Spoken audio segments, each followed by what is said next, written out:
Tu sais, ton corps, il est composé au final de cellules. Des cellules, qu'il y en a énormément dans le corps. On dit qu'il y en a entre 10 puissance 12, 10 puissance 16. 10 puissance 12, c'est 1 billion. 1 billion, c'est 1000 milliards de cellules. 10 puissance 16, c'est 1 trillion, si je ne me trompe pas. Donc c'est 100 000 milliards de cellules, ou 1 million de milliards de cellules. C'est donc un nombre gigantesque. Rassure-toi, des bactéries, ton biotope, il y en a 10 fois plus encore. Et donc ces cellules, elles sont à l'image de ton corps. Ces cellules, elles ont deux besoins fondamentaux. Comme ton corps. Qu'est-ce qui est le besoin fondamental de ton corps? C'est de manger et d'expulser les déchets. Manger, expulser les déchets. Tes cellules, elles ont exactement les mêmes besoins. Et dans ce que je vais te proposer, tu sais, il y a un changement radical de point de vue. Changement radical de point de vue, c'est de considérer que l'état naturel, par défaut d'une cellule, c'est l'état de pleine santé. L'état par nature, par défaut d'un corps, l'état naturel, c'est l'état de pleine santé. Un corps est composé de cellules. Si les cellules du corps vont bien, eh bien le corps va bien. Si toutes les cellules du corps vont bien, le corps va bien. Parce que le cœur, au final, n'est composé que de cellules. Le foie, au final, n'est composé que de cellules. De cellules hépatiques, de cellules cardiaques, ok. Mais leurs besoins fondamentaux sont toujours les mêmes. Manger, éliminer. Manger, éliminer. Et on n'a que des cellules. Il y a un liquide qui va leur apporter la nourriture, qu'on appelle le sang, et un liquide qui va évacuer les déchets, qu'on appelle la lymphe. La lymphe, il y en a 75%, il y a du sang, il y en a 25%. Donc tu vois, dans la nature, finalement, les choses ont été prévues, elles ont été créées de manière à ce que le volet de l'élimination soit plus important que le volet de l'assimilation. Et pourquoi? Parce que tes cellules, en permanence, eh bien, elles vivent et elles produisent ce qu'on appelle des acides. Elles produisent des déchets acides. Et quand tu fais du sport, tu produis de l'acide lactique. Quand tu consommes des protéines, tu produis de l'acide urique. Quand tu commences à faire de la course à pied, de la course d'endurance, tu produis de l'acide carbonique. Quand tu passes ton temps à réfléchir, à intellectualiser, à te prendre la tête, tu produis de l'acide phosphorique. Et en permanence, tes cellules, elles produisent de l'acide. Tes cellules, elles produisent de l'acide et cet acide, eh bien, il faut qu'elles l'évacuent. Pourquoi? Parce que les cellules sont designées pour fonctionner dans un milieu alcalin. Nous sommes une espèce alcaline. Notre sang est alcalin, c'est-à-dire qu'il ne doit pas être acide, il doit être légèrement du côté opposé à l'acidité, c'est-à-dire du côté alcalin. Le milieu cellulaire doit être alcalin aussi. Or, la cellule produit des acides. Donc, le but de la cellule, c'est d'évacuer ces acides dans le liquide qui va les recevoir, qu'on appelle la lymphe. Il y a aussi des produits acides qui vont venir de l'extérieur. Il y a de l'acidité liée à notre mode de vie, au rythme de vie qui est inapproprié. Il y a de l'acidité liée à la violence des relations. Il y a l'acidité liée à tout le stress ambiant. Et il y a de l'acidité aussi qui se trouve dans notre alimentation. Les aliments acidifiants de notre alimentation, c'est-à-dire tout sauf les fruits et les légumes qui sont alcalinisants, mais les aliments acidifiants de notre alimentation vont rajouter un stock d'acide qui va arriver à la cellule. Et cette cellule, donc, elle doit évacuer tous ces acides dans la lymphe de manière à ce que finalement, bien, la cellule garde son alcalinité. Parce qu'il n'y a que parce que la cellule garde son alcalinité qu'elle va pouvoir se reproduire régulièrement. Mais et pourquoi est-ce que la cellule doit se reproduire? Parce que les cellules, elles se détruisent en permanence. Là, dans les 10 minutes pendant lesquelles je t'ai parlé, il y a des dizaines de milliers de cellules dans mon corps qui sont mortes et qui se sont reproduites. Parce que c'est un mouvement permanent de réplication cellulaire. Sauf que si ta cellule, eh bien, à l'intérieur d'elle, elle a de l'acidité, eh bien, la réplication ne va pas se faire de manière adéquate. Elle va se faire de manière aberrante. Et tu vas pouvoir voir apparaître des pathologies de type tumeur, développement anormal de cellules parce que ta cellule est acide. Tu vas pouvoir avoir apparaître des maladies de type maladie auto-immune. Pourquoi? Parce que ta cellule étant acide, ton système immunitaire, ton grand protecteur va venir détruire cette cellule parce qu'il va dire cette cellule, eh bien, elle ne correspond pas à ce qu'il devrait être. Et c'est pour ça que ta cellule doit rester alcaline en permanence.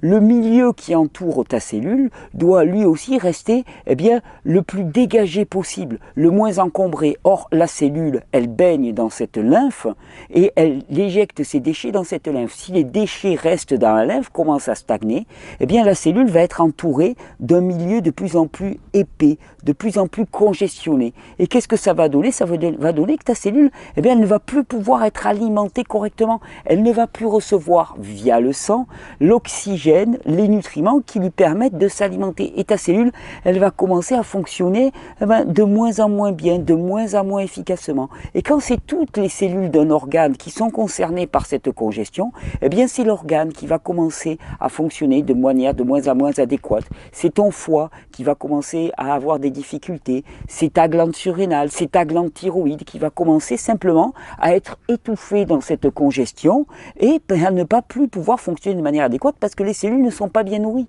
Tu auras beau avoir la meilleure nutrition du monde, tu auras beau respirer de la meilleure des façons, si tes cellules baignent dans une lymphe qui est remplis de leurs déchets, eh bien à ce moment-là, les cellules de l'organe, et donc l'organe ne pourra pas fonctionner de manière adéquate. Tous les problèmes organiques relèvent de cette situation. Alors la lymphe, qu'est-ce qu'ils deviennent ces déchets qui sont dans la lymphe? C'est simple, il faut les faire sortir à l'extérieur. Et comment est-ce qu'il faut les faire sortir à l'extérieur? Eh bien, on a majoritairement 4 portes de sortie dans l'organisme.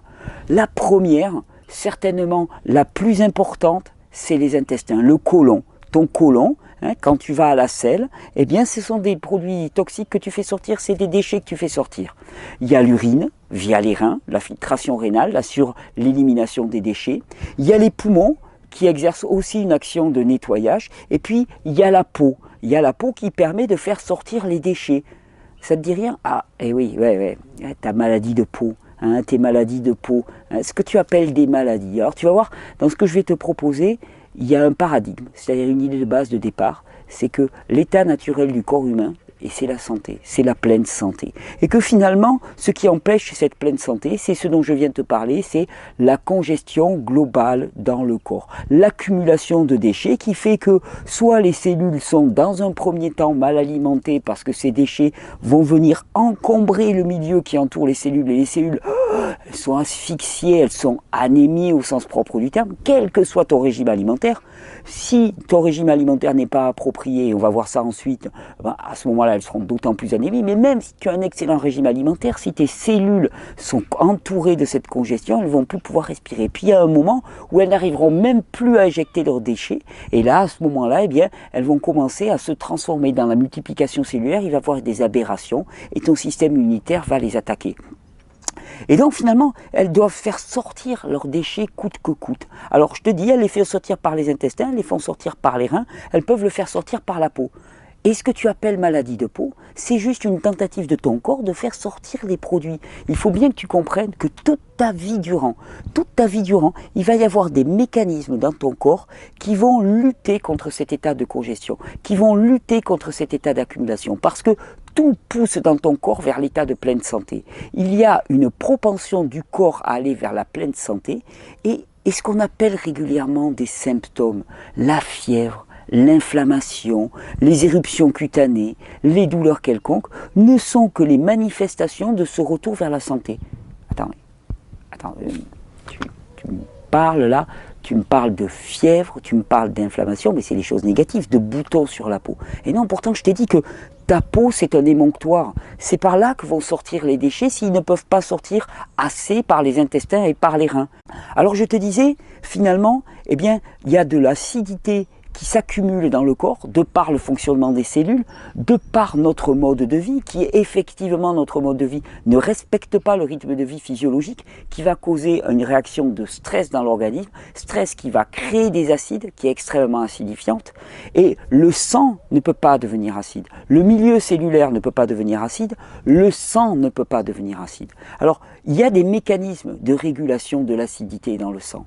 Le premier, c'est que s'il commençait à y avoir des acides dans le sang, la première des choses qui se passe, il y a une accumulation d'eau et ça devient de l'œdème. Ah ouais, t'as pas remarqué que de temps en temps tu gonfles après un gros repas, après un gros repas ou une période de stress intense, tu gonfles. Et tu gonfles pourquoi? Parce qu'il y a beaucoup d'acide dans ton corps et que pour éviter que leur concentration soit trop importante, on les dilue. Et en les diluant, on diminue l'acidité du corps.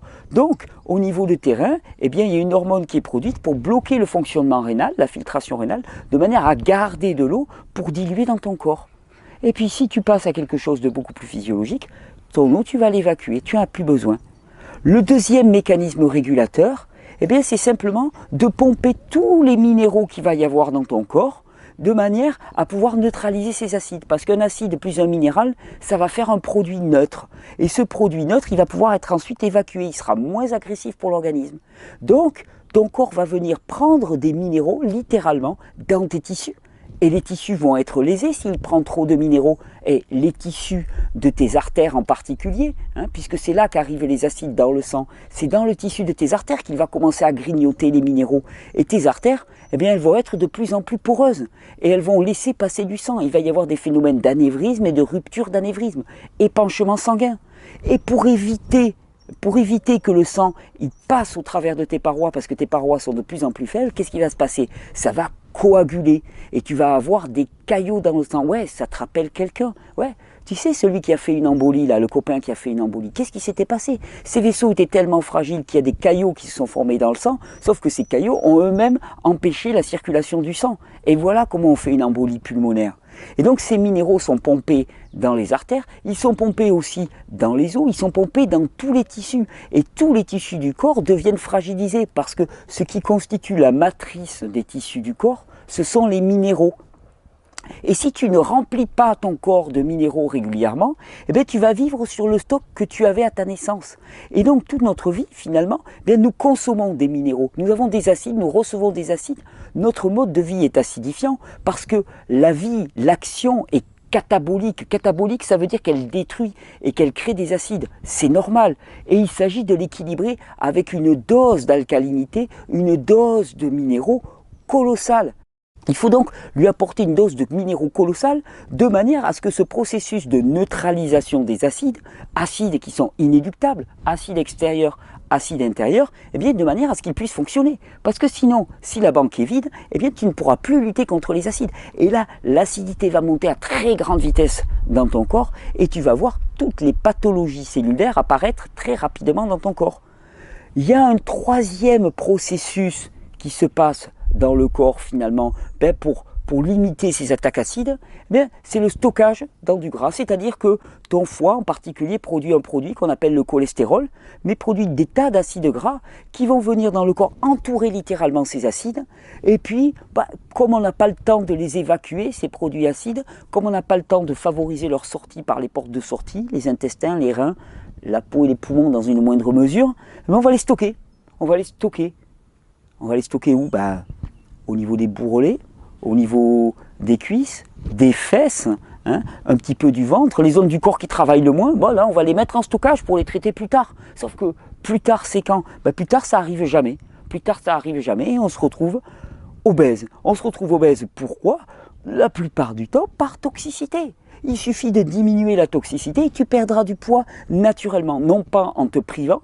Au contraire, tu pourras consommer une abondance de produits, mais une abondance de produits qui va diminuer la toxicité globale de ton corps, qui va favoriser la sortie des produits toxiques par les intestins, par les reins, accessoirement par la peau et par les poumons, et qui va arrêter d'en apporter des produits qui ne vont pas être acidifiants pour l'organisme. Tu me parlais tout à l'heure des réactions, des symptômes. Tu me disais, oui, mais il y a des choses, c'est pas positif. Tu me parlais de l'inflammation qui arrive. Tu prends des anti-inflammatoires. Ouais, tu prends quoi? Du cortisol, de la cortisol, d'accord. Tu sais que de la cortisol, on en produit naturellement dans le corps. Eh ouais, on ne l'a pas inventé la cortisol. On est allé la pomper au corps. Mais je vais t'expliquer. Qu'est-ce qui se passe? Le mécanisme inflammatoire est un mécanisme adaptatif dans le corps. Et le mécanisme anti-inflammatoire est lui aussi prévu dans le corps. Parce que dans le corps, chaque fois qu'il y a une action, il y a une réaction possible. C'est-à-dire que quand il y a un mécanisme qui se met en place, il y a un mécanisme de régulation qui existe, de manière à adapter cela finement, à la minute même. Et l'inflammation, à quoi elle correspond? Dilatation des tissus. Dilatation des tissus dans quel but? Eh bien, amener dans une zone rapidement des matériaux de nettoyage et de construction. Quand une zone est lésée, eh bien, il va y avoir une inflammation, dilatation des tissus, de manière à ce que les globules blancs, les grands nettoyeurs du système, de manière à ce que des minéraux, des bactéries arrivent dans cette zone, de manière à nettoyer cette zone. Nettoyer de quoi? La plupart du temps de l'accumulation de déchets acides. C'est parce qu'il y a une acidité ponctuelle dans une zone qu'il va y avoir un apport massif de produits.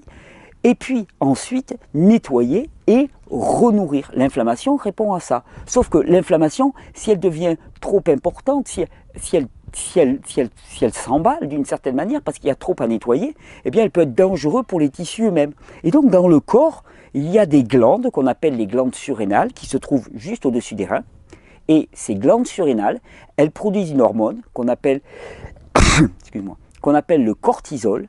Et le cortisol est transformé en cortisone. Et la cortisone va venir réguler cette inflammation. Ah ouais, c'est magnifique. Et pourtant, chez toi, l'inflammation, elle augmente, elle augmente, elle augmente, et tu es obligé de prendre des anti-inflammatoires parce qu'elle devient trop importante. Et pourquoi? Et effectivement, ton état est un état enflammé. Tu es enflammé au niveau des tissus, tu es enflammé au niveau des organes, tu es enflammé au niveau des intestins. Ça se passe comment la digestion? Douloureux, douloureux. Les colites, tu es enflammé au niveau de tes intestins, tu es enflammé au niveau de tes pensées. Ouais, je sais, un petit peu d'antidépresseur de ci, de là, un petit peu d'euphorisant de ci, de là, ouais, mais ta pensée est enflammée. Quand ton cerveau est globalement enflammé, eh bien, les neurotransmetteurs sont détruits littéralement dans le cerveau à cause de l'inflammation, et donc tes processus cognitifs ne fonctionnent pas de manière adéquate. Tout ton corps est enflammé actuellement, il est gavé d'acide. Pourquoi? Parce qu'il y a une surabondance d'acide qui arrive de par ton mode de vie et ton régime alimentaire, et parce qu'il n'y a pas la possibilité, tu ne donnes pas la possibilité à ton corps de les évacuer de manière adéquate. Parce qu'il n'y a plus assez de cortisol parce que tu es fatigué, et donc la cortisol ne joue plus son rôle de régulateur de l'inflammation. Et c'est ça qui monte dans ton corps, c'est ça qui monte depuis des années, qui fait que finalement tu es chroniquement fatigué, épuisé, de plus en plus dépressif, que tu commences à avoir une douleur ici, une douleur là, que peut-être tu as entendu parler d'amis qui sont partis à cause d'un cancer, qui sont partis à cause d'une maladie auto-immune, ta thyroïde fonctionne plus lentement parce qu'elle est baignée dans un liquide qui est épais. Et qu'est-ce qui rend tout ça? Qu'est-ce qui rend tout ça aussi catastrophique? C'est là où ça commence à tirer. Mais dans 10 ans, dans 15 ans, dans 20 ans, ça sera encore pire. C'est le meilleur moment pour agir. Le meilleur moment, c'était il y a 10 ans. Le meilleur moment, second, c'est maintenant. C'est maintenant qu'il faut que tu agisses. Et que tu agisses en faisant quoi? En apportant un maximum d'alcalinité dans ton corps. Un maximum, maximum, maximum. Parce qu'à l'inverse, des acides, il y en arrive tous les jours. Tout le temps, tout le temps, tout le temps. Il faut que tu arrives à apporter un maximum d'alcalinité. Et je t'ai dit, par exemple, dans ton alimentation, eh bien, qu'est-ce qui est alcalin? Les fruits et les légumes crus. C'est tout. Ah oui, c'est tout. Et le reste, céréales, pas alcalin, acidifiant, produits animaux, extrêmement acidifiants, thé, extrêmement acidifiant, café, extrêmement acidifiant, sucre raffiné, extrêmement acidifiant, tous les additifs alimentaires, extrêmement acidifiants. Tout dans notre alimentation moderne est acidifiant.